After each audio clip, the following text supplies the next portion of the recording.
জলীয় বাষ্পটিকে সেই জলীয় বাষ্পটি এই পানির সংস্পর্শে এসে ঠান্ডা হয়ে ঘনীভূত হবে এবং ঘনীভূত হয়ে তরলে পরিণত হবে।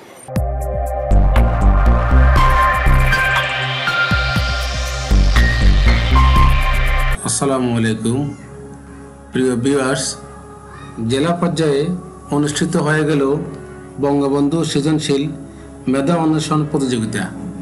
এই প্রতিযোগিতায় শিক্ষার্থীরা প্রথমে এমসিকিউ পরীক্ষা এবং একটি রচনামূলক প্রশ্নের পরীক্ষায় অংশগ্রহণ করে।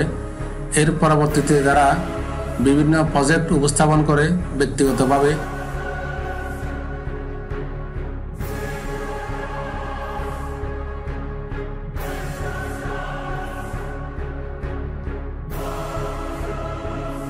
আমাদের শিক্ষার্থীদের প্রত্যেকটি প্রজেক্ট খুব সুন্দর এবং আধুনিক, সৃষ্টিশীল এবং ডিজিটালাইজড হওয়ার কারণে তাদেরকে আন্তরিকভাবে ধন্যবাদ জানাচ্ছি।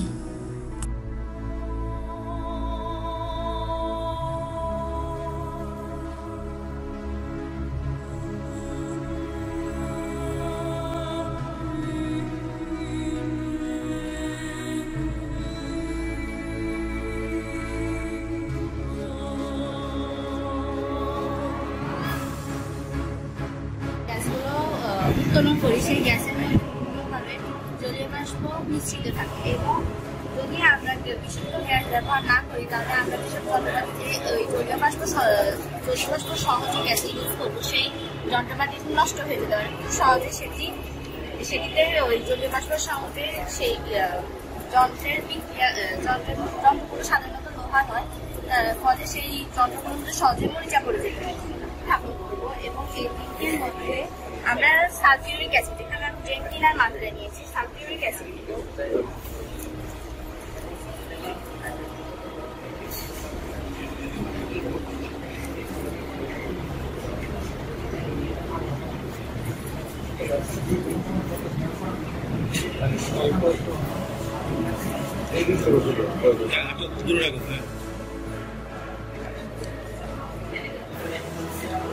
এখানে আমি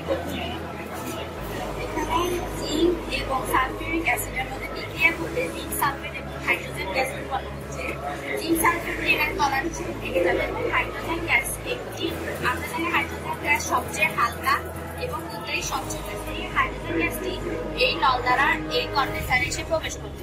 এই কন্ডেন্সারের মধ্যে থাকা পানিটি হাইড্রোজেন এই নলটিকে ঠান্ডা করবে, ফলে হাইড্রোজেন গ্যাসের মধ্যে এই বিক্রিয়া থেকে উৎপন্ন যদি কোনো জলীয় বাষ্প এই হাইড্রোজেন গ্যাসের মধ্যে মিশ্রিত হয়ে যায়, সেই জলীয় বাষ্পটিকে সেই জলীয় বাষ্পটি এই পানির সংস্পর্শে এসে ঠান্ডা হয়ে ঘনীভূত হবে এবং ঘনীভূত হয়ে তরলে পরিণত হবে। অতঃপর এখান দিয়ে এই গ্যাসটি, হাইড্রোজেন গ্যাসটি এই নল দিয়ে এই শীতক যন্ত্রে এসে প্রবেশ করবে এবং এই হাইড্রোজেন গ্যাসের মধ্যে যদিও কোনো জলীয় বাষ্প থেকে থাকে তাহলে সেই জলীয় বাষ্পটি এই পানির সংস্পর্শে এসে তরলে পরিণত হবে এবং বিশুদ্ধ আমরা যে হাইড্রোজেন গ্যাসটি পাই সেই হাইড্রোজেন গ্যাসটি এই বেলুনে এসে জমা হবে।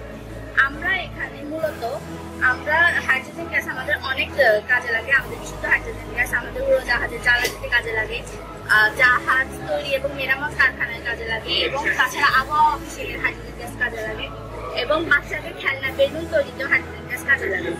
আমরা এখানে লিভিং কন্ডেন্সারটি তৈরি করেছি। সাধারণত আমাদের স্কুল কলেজে লিভিং কন্ডেন্সারগুলো থাকে, সেগুলো হচ্ছে কাঁচের তৈরি এবং এই কাঁচের তৈরি লিভিং কন্ডেন্সারগুলো সর্বদা ভঙ্গুর হয়, ফলে আমরা আমাদের স্কুল কলেজে বিভিন্ন প্রকার প্র্যাকটিক্যাল যেরকম পাথর প্রক্রিয়া এসব বিক্রিয়া করতে পারি না, কারণ অনেক সময় এই লিভিং কন্ডেন্সারগুলো ভেঙে যায়। যেরকম আমাদের স্কুলের এই লিভিং কন্ডেন্সারটি পাথর প্রক্রিয়ার পরীক্ষা করার সময় এই লিভিং কন্ডেন্সারটি ভেঙে যায়, ফলে এটি আর ব্যবহার করা যায় না। তখনই আমরা আমরা জানি হাইড্রোজেন গ্যাস সবচেয়ে হালকা এবং উঠে গেছে এবং আমরা এই বেলুনের মধ্যে হাইড্রোজেন গ্যাসটি রাখলে এই বেলুনটি বুঝতে পারছেন কি?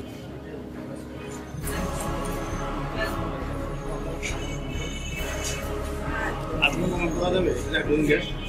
জি, এটার মধ্যে এখন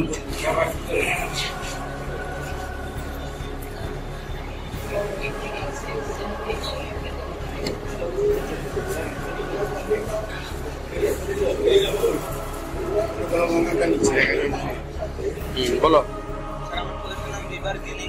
আমরা জানি যে আমাদের দেশ নদীমাতৃক দেশ, আমাদের নদীমাতৃক দেশে নদীগুলো আমরা যদি প্রত্যেকটি জেলায় আমাদের যদি সাম্প্রদায়িক সীমা না থাকে তখন আমরা যাতায়াত করতে পারছি না, প্রচুর দুর্ঘটনা ঘটছে। এক্ষেত্রে প্রধান দায়িত্ব থাকা বিভিন্ন ধরনের গাছপালা বা এসব জিনিসের কারণে দেখা যায় যে তাহলে সমস্যা হয়। সেক্ষেত্রে আমরা যদি রিভার ক্লিন পরিষ্কার ব্যবহার করে এখানে হচ্ছে রিসিভার চেনের মাধ্যমে প্লাস্টিক হোক যে কোনো পণ্য হোক আমরা রিসিভারের মাধ্যমে সেটাকে রিসাইকেল কিনে আনতে পারি।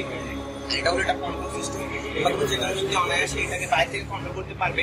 আমরা এটা সাধারণ একটা ডোবায় ব্যবহার করতে পারি, আবার নদীতে ব্যবহার করতে পারি। প্লাস্টিক ব্যবহার করা প্লাস্টিক হলো একটা রিসাইকেল প্রোডাক্ট। প্লাস্টিক আমরা যতবারই ব্যবহার করবো তারপর আবার ব্যবহার করা যাবে। কিন্তু আমরা দেখি যে আমাদের দৈনন্দিন জীবনে প্লাস্টিকের ব্যবহার অনেক বেশি, যার ফলে আমাদের যে গৃহস্থ উৎপন্ন যে বর্জ্য উৎপন্ন হয় তার মধ্যে ৭০% প্লাস্টিক থাকে। এই প্লাস্টিক কিন্তু আমরা পুনঃ ব্যবহার করছি না, যার ফলে হয় আমাদের জলবায়ু পরিবর্তন যেমন একদিকে হচ্ছে, তেমন আমাদের নদী নালা যে সকল নদী নালা আছে, সমুদ্র আছে, সকল দূষিত হচ্ছে। ফলে আমাদের সুন্দর এখানে চলবে। আমার সাথে একটা সমস্যা পড়ে গেছিল একটা তোমার ইয়ে ছিল কানেকশন নাই, দেখেন চলতেছে। চলার পরে আয়ত্তকারী নিজের আয়ত্ত নিয়ে আসবে, যার ফলে যা পড়ে যাওয়ার কারণ না বাড়ি কাজ ঠিক করছে। ঠিক আছে, দাও সুইচ দাও, এটা একটু ইয়ে করে দাও, বিলটা দাও।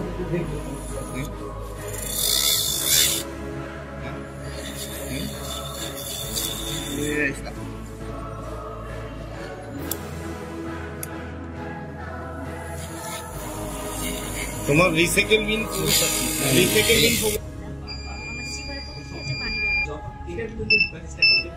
পানির কি করবে, এটা পেজ করবে। আবার পাশাপাশি যখন দেখা যায় আমরা যদি এটা আমাদের ব্যালকন সহজে ব্যবহার করা যায়, এটা মানুষের ক্ষেত্রে ইউজ হতে পারে, বস্তুর ক্ষেত্রে ইউজ হতে পারে, সব ক্ষেত্রে এই জিনিসটা আমাদের কি আছে সেটা বলে দিচ্ছে।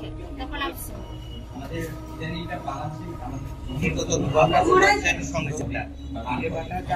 আমরা গাছ বা কাঠ ব্যবহার করি।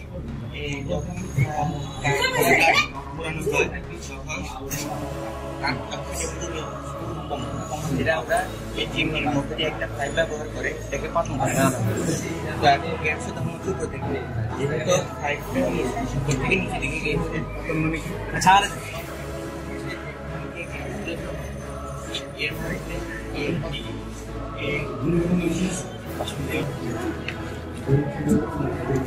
অটোমেটিক্যালি স্যার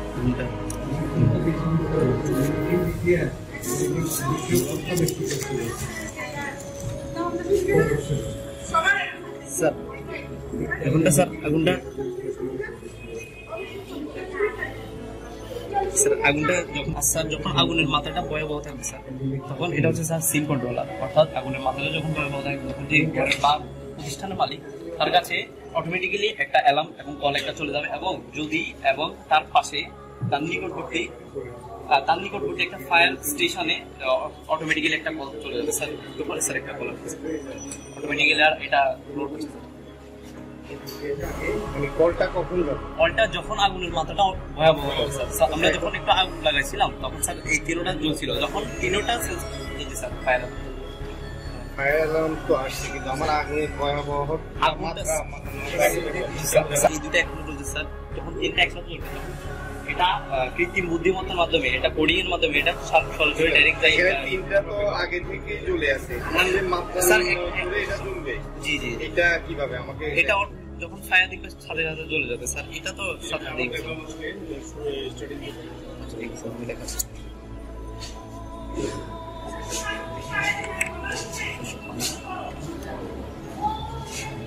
এই যে স্যার তিনোটা স্যার চলছে, দেখছেন স্যার চলছে স্যার। আর একটু পরে একটা কল আসবে স্যার, একটু পানি দিই স্যার।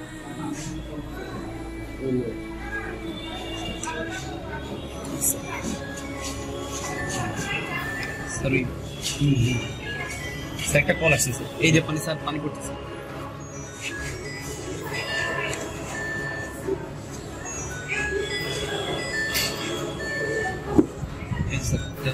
যখন আগুনের মাথাটা ভয়াবহ থাকবে তার কারণে একটা স্যার কার্বন দণ্ড ক্যাথোড এবং দশার দণ্ড হচ্ছে অ্যানোড। প্রথম মাটি হচ্ছে নিউট্রেন, মাটির মধ্যে ইলেকট্রনের প্রবাহ হয়ে থাকে। ইলেকট্রনের সাথে ধনাত্মক এবং ঋণাত্মক প্রান্তগুলো রয়েছে। ইলেকট্রনের ধনাত্মক প্রান্তটা স্যার এখানে দশটার অ্যানোডে এবং ঋণাত্মক প্রান্তটা এখানে কার্বনের ক্যাথোডে যাবে। স্যার বাস্তবে এই দুটো জিনিস স্যার বাস্তবায়ন করার কারণটা হচ্ছে এগুলো স্যার হচ্ছে সহজে পাওয়া যায়, এগুলো সাধারণত দাম এত বেশি না, সহজলভ্য স্যার। তো স্যার বর্তমানে বাস্তবায়ন করার দরকার রয়েছে, কারণ বর্তমান বিশ্বে তাদের পারমাণবিক বিদ্যুৎ কেন্দ্র আছে, ওটা থেকে বিদ্যুৎ তৈরি তেজস্ক্রিয় পরমাণু থেকে বিদ্যুৎ তৈরি করা।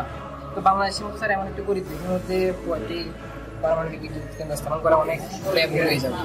তো এছাড়াও স্যার কয়লা এবং তেল থেকেও কিন্তু বিদ্যুৎ উৎপাদন করা হয়ে থাকে, কিন্তু এটার কারণে অতিরিক্ত পরিমাণ ধোঁয়ার গ্যাস হয়, যার কারণে বাতাসে কার্বন ডাইঅক্সাইডের পরিমাণ বেড়ে যায়, মানুষের স্বাস্থ্য নানা ধরনের সমস্যা হয়। তো এর কারণে বিগত বছরের জলবায়ু সম্মেলনে বিদ্যুৎ মন্ত্রী বলেছিলেন যে বাংলাদেশে আর কোনো কয়লা থেকে বিদ্যুৎ উৎপাদনের কেন্দ্র তৈরি হবে না। তো স্যার তো এখন প্রশ্ন হচ্ছে স্যার আমরা কি করতে পারি? তো স্যার এর বিকল্পে আমরা ব্যবহার করতে পারি আমাদের এই কাদামাটি এবং আমাদের ভাতের মাঠ থেকে যে বিদ্যুৎ আমরা সহজে তৈরি করতে পারি। স্যার এখন প্রশ্ন হচ্ছে এটি কোথায় স্থাপন করা যেতে পারে? তো আমরা জানি যে বাংলাদেশের মধ্যে যে শহর অঞ্চলগুলো রয়েছে ওখানের মধ্যে সহজে খালি জায়গা পাওয়া যায় না। তো আমরা যদি একটু চিন্তা করে দেখি তাহলে যে শহরে যে ফ্লাইওভার গুলো রয়েছে, ফ্লাইওভারের নিচে জায়গাটা কিন্তু খালি স্যার, ওটা কিন্তু ব্যবহার করা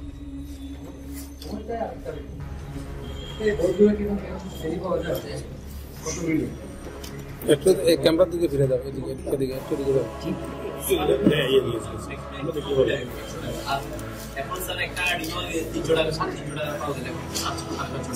সর্বোচ্চ 12-13 কোটি গবাদি পশুর বায়োগ্যাস প্ল্যান্টের দিকে অক্সিজেনের অনুপস্থিতিতে এখানে গ্যাস তৈরি হবে, যা এই মাটির নিচে পাইপলাইনের মধ্য দিয়ে এই গ্রামবাসীদের অথবা গ্রামবাসীদের একটু হলেও গ্যাসের স্বল্পতা কমবে। আর অবশিষ্ট যে পদার্থগুলো থাকবে সেগুলো আমরা পুকুরে মাছের খাদ্য হিসাবে অথবা মাছের খাদ্য হিসাবে বা এখানে ফসলের দিকে দিতে পারি। তারপর আমরা এখানে বিদ্যুৎ ব্যবহারের জন্য হুইল মিলটা ব্যবহার করেছি। টারবাইনের মাধ্যমে বিদ্যুৎ উৎপাদন করে আমরা এই গ্রামবাসীদের বিদ্যুতের ঘাটতি একটু কমাতে পারবো। সেক্ষেত্রে আমরা এখানে পুকুরের একটা আদর্শ পুকুরের মডেল দেখিয়েছি। এই মডেলগুলোর মাঝখানে আমরা মাছ চাষ করবো, আর চারপাশে আমরা ড্রাগন ফলের চাষ করবো। ড্রাগন ফলের চাষ করবো, এর ক্ষেত্রে ড্রাগন একটা ক্যাকটাস টাইপের গাছ, আর ড্রাগনের কোনো পাতা নেই। সেই ক্ষেত্রে পুকুরের পানিতে পাতা পড়ে পানি দূষিত হওয়ার আশঙ্কা থাকে না। আর এখানে আমরা একটা ফসল সম্পূর্ণ নবায়নযোগ্য শক্তিতে ফসল, সেক্ষেত্রে আমরা রাতের বেলার জন্য একটা আধুনিক পদ্ধতি অবলম্বন করেছি, যেটা আলোকপাত পদ্ধতি। এটা অনেক সহজ। এখানে একটা লাইট থাকবে, আর লাইটের এই আলোর মধ্যে সংস্পর্শ হয়ে পোকামাকড় গুলো এখানে আসবে, আর এখানে পানি থাকবে, পানিতে পড়ে মারা যাবে। এটা হচ্ছে আমাদের রাতের বেলার জন্য পদ্ধতি। আর দিনের বেলার জন্য এখানে একটা বাহ্যিক পদ্ধতি ইউজ করেছি। এখানে পাখিরা আসবে আর পোকামাকড় গুলোকে খেয়ে ফেলবে। এখানে আমরা বিদ্যুৎ ইয়া করছি, দিনের বেলা এটা চার্জ হবে আর রাতের বেলা এটা অটোমেটিক্যালি জ্বলে উঠবে। আর এখানে এই ঘরগুলোর মধ্যেও আমরা এখানে সৌর প্যানেল ইউজ করেছি, সেক্ষেত্রে রাতের বেলা এটা চার্জ হবে, দিনের বেলায় ঘরে অটোমেটিক্যালি বিদ্যুৎ বাংলাদেশ ফ্রম ফ্লাড। আমরা জানি বাংলাদেশ একটা নদীমাতৃক দেশ। প্রতি বছর আমাদের দেশ বিভিন্ন প্রকারের প্রাকৃতিক দুর্যোগের ব্যাপকভাবে কবলিত হয়, যার মধ্যে বন্যা অন্যতম। প্রতি বছর আমাদের দেশে বন্যায় প্রায় 1320 কোটি টাকার ক্ষতি হয়, আর এই ক্ষতি পুষিয়ে নেওয়ার জন্য আমাদের অনেক টাকা ব্যয় হয়। মূলত বন্যার ক্ষয়ক্ষতির হাত থেকে আমাদের দেশকে রক্ষার জন্য আমি তৈরি করেছি এই প্রজেক্টটিতে প্রথমে রয়েছে ফ্লাড মার্ক। মনে করি এটি একটি নদীর পানি। নদীর পানিতে আমি আমার ফ্লাড মার্কিং মেশিনটি প্রবেশ করালে এটি আমাদের পানির স্তর সম্পর্কে ধারণা প্রদান করবে, এবং যখন বন্যার পানি নিরাপত্তা সীমা অতিক্রম করবে তখন একটি চরম সতর্ক অ্যালার্ম বাজাবে, এবং তখন মানুষ সতর্ক হবে এবং আশ্রয় কেন্দ্রে যাবে। স্যার আমি তো এখানে ব্যাটারি দিয়ে করছি। যদি এটা স্যার নদীর পানি দিয়ে ব্যবহার করি তাহলে স্যার চাপ প্রয়োগ করলে তা লম্বা হওয়ার প্রয়োগ করে। তাই ঠিক তেমনই এখানে হাইড্রোলিক সেটের সিস্টেমে তৈরি এই বাড়িটিতে যদি আমি পানি দিই, পানির চাপের ফলে এই বাড়িটি উপরে উঠবে, এবং যখন আমি এই পানির চাপটিকে সরিয়ে নেব তখন আবার পানি আবার নিজের অবস্থানে ফিরে আসবে। স্যার আমরা বন্যার সময়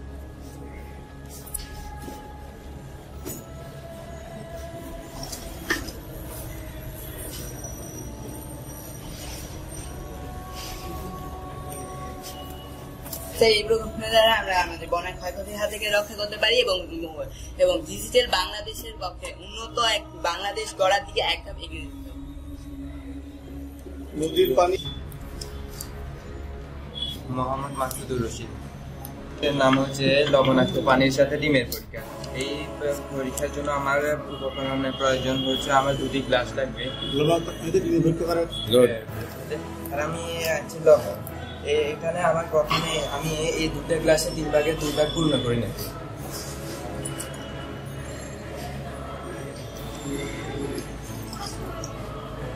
এরপর আমি এই 2টি ডিম থেকে 1টি ডিম পানিতে ছেড়ে দেব। এই ডিমটি কিন্তু এখানে পানিতে ডুবে গেছে। এটার কারণ হলো আমরা জানি কোনো পদার্থের ওজন যদি পানির চেয়ে বেশি হয় তাহলে সেটি পানিতে ডুবে যায়। এখানে ডিমের ওজন, এখানে ডিমের ঘনত্ব, হ্যাঁ ওজন ঘনত্ব, এখানে ডিমের ঘনত্ব কিন্তু পানি থেকে বেশি, তাই এটি ডিমটি পানিতে ডুবে গেছে। এই আলাদাভাবে এই পানিতে আমি কিছু লবণ মিশ্রণ করব।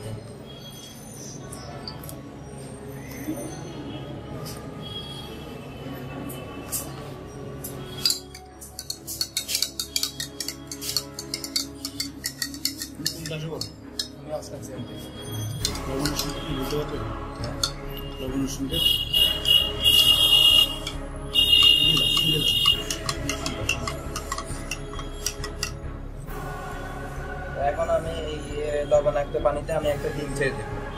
এখন দেখেন এই ডিমটি কিন্তু আগের ডিমের মতো এখানে আর ডুবে যাচ্ছে না, এটা বেশি হচ্ছে। এটার কারণ হলো এখানে প্রথমে কিন্তু এটা ডুবে যেত, কারণ এটার ডিমের ঘনত্ব পানির চেয়ে বেশি ছিল, কিন্তু এখানে লবণ মিক্স করার ফলে এখন পানির ঘনত্ব, এটা লবণাক্ত পানি হয়ে গেছে। আর লবণাক্ত পানি, আমরা জানি লবণাক্ত পানি ঘনত্ব ডিমের চেয়ে বেশি হয়। এই দেশে ফসলের জন্য প্রচুর বৃষ্টিপাতের প্রয়োজন হয়, কিন্তু অতিরিক্ত বৃষ্টিপাতের ফলে কৃষকদের অনেক ফসলের ক্ষয়ক্ষতি ঘটে।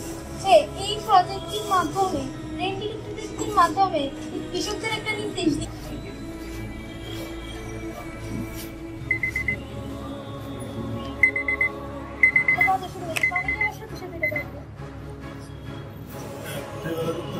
এটা আমাদের কৃষকদের জন্য ব্যবহার করতে হবে।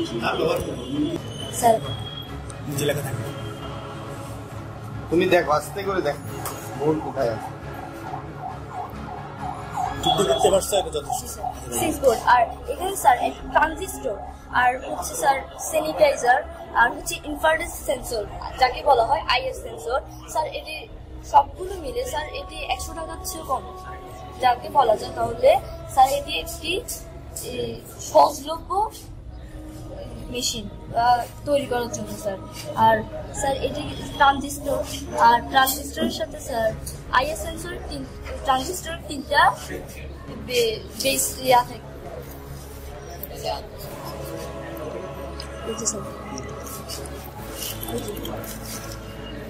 ঠিক আছে, আপনি বলেছেন যে এটা হ্যান্ড স্যানিটাইজার তৈরি করছে। স্যানিটাইজার মানে কি? স্যানিটাইজার মানে হচ্ছে জীবাণুনাশক।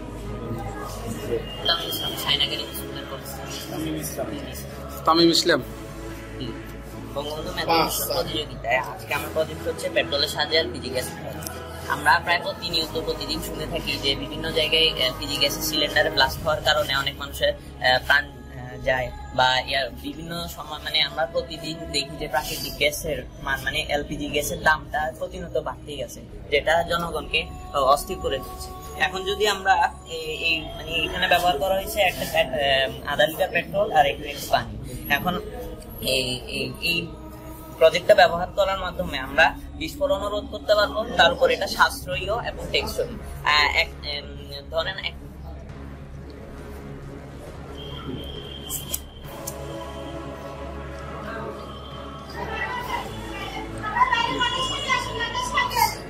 স্যার